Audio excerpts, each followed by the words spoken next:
Hello friends, welcome back to my channel. तो बढ़ते हैं इस सीरीज के 10th एपिसोड की तरफ। एपिसोड के स्टार्ट में हमें दिखाया गया कि डैनियल फू के लिए काफी सारे गिफ्ट्स ले आया था जो कि उसके फैंस ने दिए थे, पर वो कोई भी गिफ्ट दे के बगैर ये कहते हुए चला गया कि मैं लाइब्रेरी पढ़ने जा रहा हूँ। आज पहली बार उसने पढ़ाई की बात की। ये देखकर तो डैनियल को भी बड़ा अजीब लगा। दूसरी तरफ हमें येयंग को दिखाया गया जहाँ उसके दोस्तों ने उसके सामने इमोशनल ड्रामा रचा रखा था। उसे ये कह करके बॉस तुम हमें छोड़कर क्यों जा रहे हो, जिस पर येयंग बोला कि पागलों मैं तुम लोगों को छोड़कर नहीं जा रहा, बस दूसरे लोगों की तरह नॉर्मल लाइफ जीना चाहता हूँ। आज पहली बार उसे भी स्टडी का ख्याल आया और चलने लगा लाइब्रेरी की तरफ, वरना तो वो हर साल फेल हो जाता है। यहाँ फू कोई पढ़ने वढ़ने नहीं आया था, बल्कि लाइब्रेरी में ज़ेनिया को ढूंढने आया था जो कि उसे कहीं नजर नहीं आई। जबकि येयंग भी यहाँ फेंग फेंग को ढूंढने के लिए आया था और जब देखा तो वो फू के सामने वाली सीट पर ही बैठ चुका था। फू उससे इंग्लिश के मार्क्स पूछता है जिसमें येयंग ने 60 मार्क्स स्कोर किए थे और ये एवरेज मार्क्स थे। पर जब फू ने अपने मैथ्स टेस्ट के मार्क्स बताए कि वो 15 मार्क्स लेकर फेल हो गया था, तो इस पर येयंग उस पर हंसने लगा, कहने लगा क्यों ना मैं तुम्हें मैथ्स सिखा दूं और तुम मुझे इंग्लिश, वैसे भी तुम्हारी इंग्लिश काफी अच्छी है। नेक्स्ट सीन में हमें ज़ेनिया और गुनन को दिखाया गया जो बाहर खाने के लिए जा रहे थे और गुनन उसे पूछता है कि ट्रीट मेरी तरफ से है, इसलिए तुम बताओ कि क्या खाना चाहोगी। ज़ेनिया को कुछ एक्सपेंसिव नहीं खाना था, इसलिए उसने स्ट्रीट फूड खाने की डिमांड की जो कि गुनन ने पहले तो कभी नहीं खाया था, पर ज़ेनिया के साथ जाने के लिए हाँ कहा।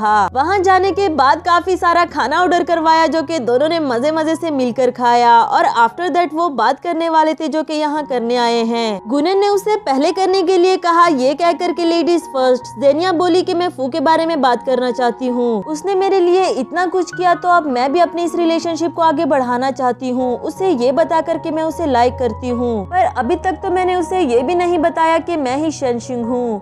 समझ नहीं आती कि उसे कैसे बताऊं या फिर हमेशा के लिए इसको सीक्रेट रखूं। बेचारा गुनन जो कि आज उसे ये बताने वाला था कि मैं तुम्हें लाइक करता हूँ, फू के बारे में सुनने के बाद वो अपनी बात दिल में ही छुपा लेता है। कहने लगा अगर तुम फू के साथ अच्छा रिलेशनशिप चाहती हो तो तुम्हें उसे ये सच्चाई जल्द से जल्द बतानी होगी, बिकॉज वो बहुत सिंसियर लड़का है। अगर उसे ये बात किसी और से पता चली तो उसका तुम पर से ट्रस्ट टूट जाएगा। ज़ेनिया को भी उसकी एडवाइस पसंद आई। आफ्टर दैट दोनों साथ ड्रिंक करते हैं और वापस आते हुए ज़ेनिया इतना ज्यादा टून हो गई थी कि गुनन को ही उसे संभालना पड़ा। साथ ही हम देखते हैं कि कोई उन दोनों की पिक्चर ले रहा था, यकीनन ज़ेनिया को मुसीबत में डालने के लिए। नेक्स्ट मॉर्निंग का सीन दिखाया गया जहां येयंग फेंग फेंग के पास आकर बैठना चाहता था, मगर उसने ये कहकर बैठने से मना कर दिया कि ये ज़ेनिया की सीट है। वो किसी और की सीट छीन कर बैठ जाता है और फेंग फेंग जो कि उससे नाराज थी उसे इग्नोर करके वहाँ से जाने लगी। येयंग ने उसे रोककर अपने पास बैठने के लिए कहा। वो बैठ तो जाती है मगर साथ ही उसकी आंखों से आंसू आने लगे। येयंग भी आंसू की वजह बहुत अच्छे से जानता था, उसे टिश्यू दिया और लास्ट टाइम के लिए सॉरी कहा। उसे बताया कि मैं स्टडी करना चाहता हूँ, क्या तुम मुझे पढ़ाओगी। दूसरी तरफ एला को उसकी फ्रेंड की कॉल आई जिसने उसे बताया कि गुनन और ज़ेनिया का अफेयर चलने लगा है, इस बारे में मैंने फू को भी बता दिया, तुम भी फौरन से यहाँ आ जाओ। वो भी सुनकर इतना ज्यादा खुश हो गई कि स्टडी के बारे में भूलकर वहाँ से वापस जाने लगी और हान को भी ये गुड न्यूज दे दी। नेक्स्ट सीन में ज़ेनिया गुनन को थैंक यू करती है कि तुमने कल रात मुझे सेफली अपने हॉस्टल पहुँचा दिया था, वरना तो पता नहीं मेरे साथ क्या हो जाता।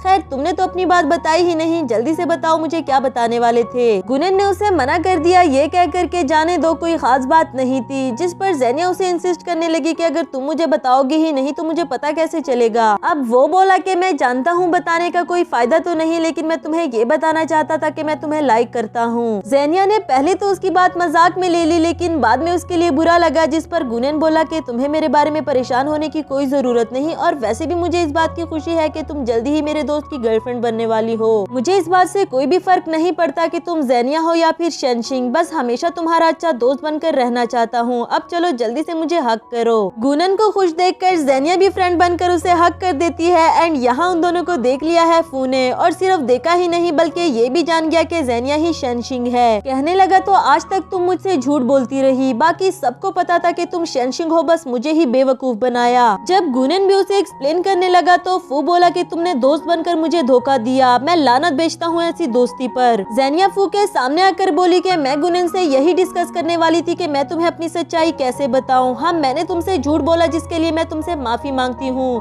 पर इसका मतलब ये नहीं कि मेरा गुनन के साथ कोई अफेयर चल रहा है। रंग में भंग डालने के लिए एला भी वहाँ पहुँच आई। उससे कहने लगी कि बस कर दो, अब तुम्हारा असली चेहरा सबके सामने आ गया है। कभी तुम गुनन के पीछे पड़ी रहती हो, कभी हान के और कभी फू से मोहब्बत के दावे करती हो। ज़ेनिया को उसकी बकवास से कुछ भी फर्क नहीं पड़ रहा था, मगर फू से कुछ भी कहे बगैर वहाँ से चला गया। इस बात से वो काफी हर्ट हुई। नेक्स्ट सीन में ज़ेनिया फेंग फेंग को भी अपनी सच्चाई बता देती है और उसे सारी बात बताई कि उसे कॉलेज में अपना रूप बदल कर क्यों रहना पड़ा। उसे तो लगा था कि फेंग फेंग भी ये जानने के बाद मुझसे नाराज हो जाएगी, लेकिन वो ज़ेनिया की मजबूरियों को समझकर उससे बिल्कुल भी गुस्सा नहीं होती। इसके बाद फिर से एला ज़ेनिया के पास आई, उसे धमकाते हुए कहने लगी कि फू का पीछा छोड़ दो, मैं जानती हूँ तुम्हें उससे कोई प्यार व्यार नहीं है, बस उसके पैसों के पीछे पड़ी हो। ज़ेनिया को उसकी बातें सुनकर काफी ज्यादा गुस्सा आ जाता है। कहने लगी, हाँ मैं उसके पैसों के पीछे पड़ी हूँ, वो मेरा है और मैं उसे हासिल कर लूंगी, तुमसे जो बन सका वो कर लो। एला अभी भी ऐसे स्माइल कर रही थी जैसे उसका कोई बड़ा मकसद पूरा हो गया हो। इसके बाद हमें एग्जाम डे दिखाया गया, जहाँ एग्जाम खत्म होने के बाद भी ये दोनों एक दूसरे से बात नहीं करते, पर ज़ेनिया उससे बात करने की कोशिश करती है और उसे अपनी क्लेरिफिकेशन देने लगी और साथ ही हमें स्पीकर से वो सारी बातें सुनाई देने लगी जो कि ज़ेनिया ने एला से की थी। तो असल में एला का मकसद ये था और यहाँ फू को तो ज़ेनिया से और भी नफरत होने लगी कि मैंने तुमसे प्यार किया और तुमने हमेशा मेरी